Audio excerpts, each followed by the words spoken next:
Vamos lá então para o estudo das bases. Primeiramente vamos começar com a definição. Segundo Arrhenius, que foi um dos primeiros teóricos a definir o conceito de base, ele falava que em meio aquoso, se eu pego uma substância e jogo em água, ela vai dissociar e liberar como único ânion a hidroxila, representada por OH-. Mas vamos entender, meio aquoso, joguei em água.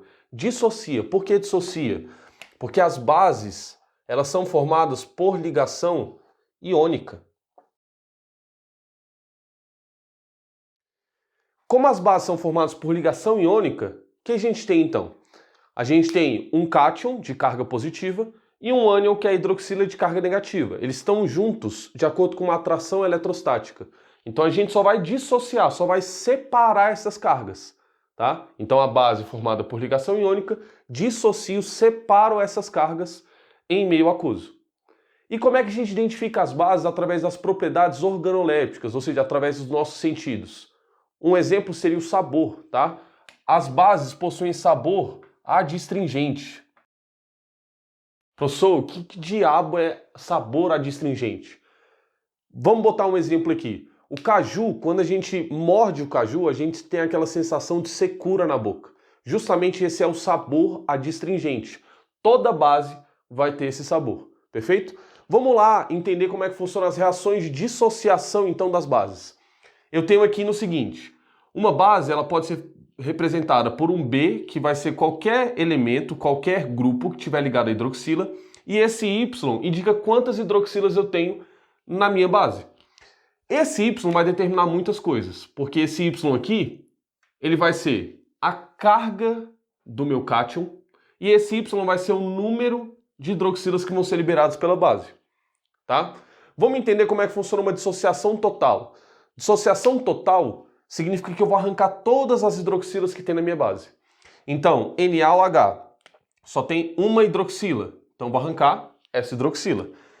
Se só tem uma hidroxila, a carga vai ficar Na+. E se só tem uma hidroxila, eu vou liberar somente essa hidroxila.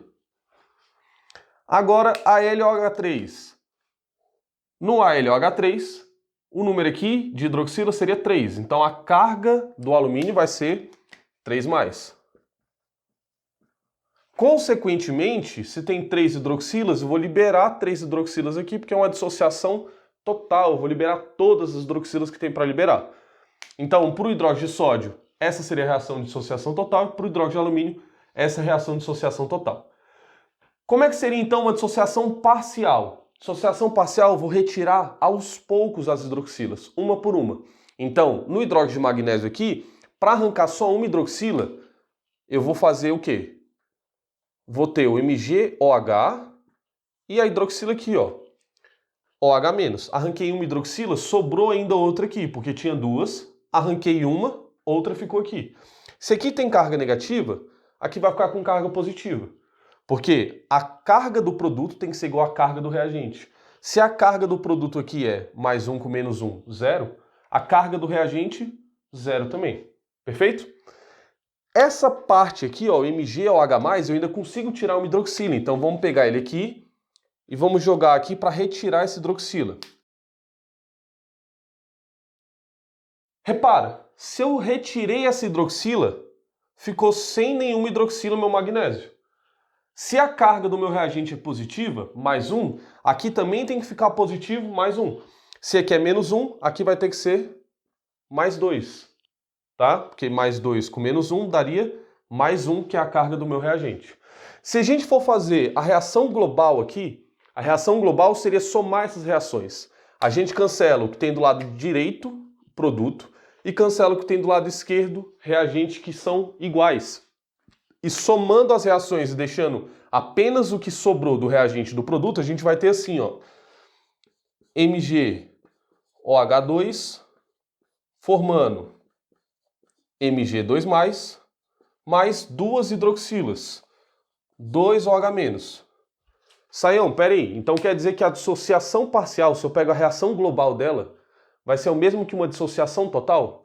Sim, beleza? Repara aqui, ó, 2 vem como carga do magnésio, 2 vem como número de hidroxilas dissociadas, perfeito? Vamos lá então com a nomenclatura das bases. Muito simples, hidróxido de cátion, tá? O nome do cátion está ligado à minha hidroxila. Então, por exemplo, cálcio ligado ao OH. Então a nomenclatura seria hidróxido de cálcio. Aqui, NH4OH é uma exceção das bases, porque geralmente as bases são ligadas a metais. Nessa situação é um ametal, mas ainda continua sendo por ligação iônica. E esse NH4 aqui, o nome dele é amônio. Então vai ser o hidróxido de amônio. Quando tem aqui ó, o ferro ligado à hidroxila, vai ser hidróxido de ferro. Ferro ligado à hidroxila, hidróxido de ferro. Mas, Saião, pode ter a mesma nomenclatura para duas fórmulas diferentes? Não. Então a gente vai ter que diferenciar essas duas fórmulas, tá? Como é que a gente vai diferenciar? Pela carga que o ferro está. Então, tem duas hidroxilas, a carga do ferro aqui seria ferro mais 2. 3 hidroxilas, ferro mais 3. Consequentemente, o primeiro seria hidróxido de ferro 2 e o de baixo seria hidróxido de ferro 3, o número romano, tá? Beleza, tem uma outra nomenclatura ainda quando eu tenho esses elementos que possuem cargas diferentes. O que tiver menor carga, eu vou colocar oso no final, então poderia ser hidróxido ferroso.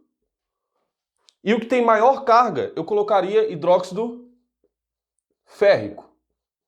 Menor carga, coloco oso, maior carga, coloco ico. Perfeito? Vamos agora para a classificação das bases.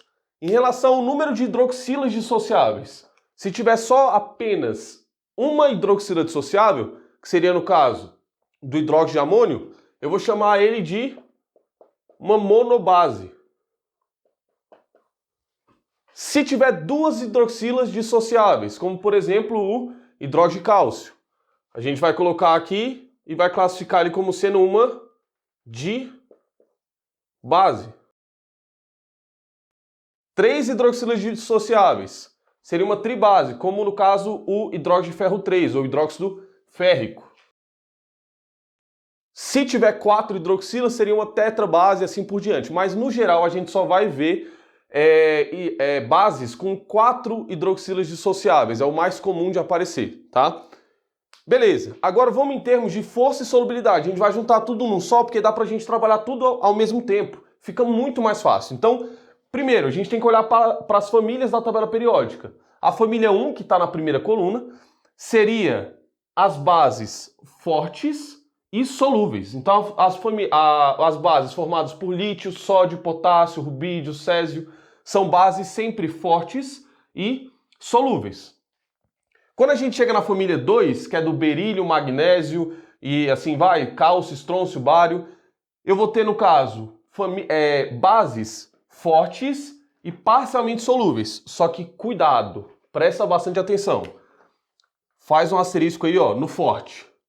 Nem sempre das bases da família 2 vão ser fortes. Professor, mas quais seriam, no caso? Hidróxido de berílio, hidróxido de magnésio. São exceções, tá? Hidróxido de berílio e hidróxido de magnésio são bases fracas, mesmo estando na família 2 aqui o cátion. E os demais cátions, no caso, hidróxido de amônio, hidróxido de ferro, ferro 2, ferro 3, eles seriam, no caso, fracos e insolúveis. Cuidado. Vamos lá, de novo. Faz um asterisco aí, ó, no insolúvel e anota. Presta atenção. NH4OH. O hidróxido de amônio é uma base altamente solúvel, mas continua sendo fraca. E o hidróxido de berílio e hidróxido de magnésio é uma base fraca e é parcialmente solúvel. Perfeito? Por que o hidróxido de amônio ele é solúvel? Porque o hidróxido de amônio aqui libera o cátion amônio, e esse cátion amônio ele faz ligações de hidrogênio com a água. Então vai ser altamente solúvel em água. Perfeito?